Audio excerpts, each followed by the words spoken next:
அஸ்ஸலாமு அலைக்கும். ரமலான் 27வது இரவு நெருங்கிவிட்டது. இந்த இரவை எப்படி பயன்படுத்தலாம்? தராவீஹ் மற்றும் தஹஜ்ஜுத் தொழுகையை தவறவிடாதீர்கள்.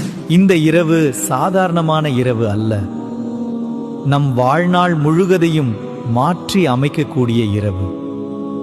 பிஸ்மில்லாஹிர் ரஹ்மானிர் ரஹீம்.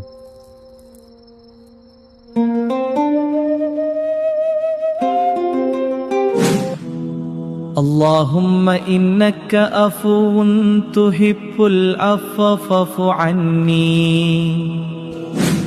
இதற்கான பொருள் உங்களுக்கு தெரியுமா? இதோ: உங்களை வருத்தப்படுத்தியவர்களை மன்னித்து விடுங்கள், அல்லாஹ் உங்களை மன்னிப்பான்.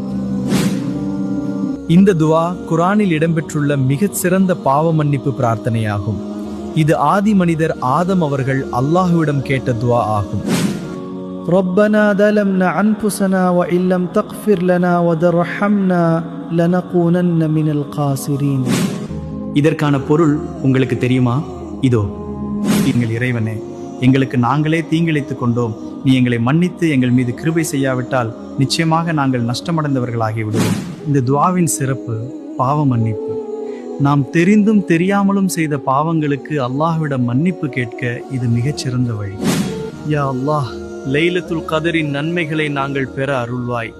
எங்கள் பாவங்களை மன்னித்து எங்கள் பிரார்த்தனைகளை ஏற்றுக்கொள். யா அல்லாஹ், நரக நெருப்பிலிருந்து எங்களுக்கு பாதுகாப்பு கொடு. எங்களுடைய பாவங்களை மன்னித்து எங்களுடைய துஆக்களை அங்கீகரிப்பாயாக.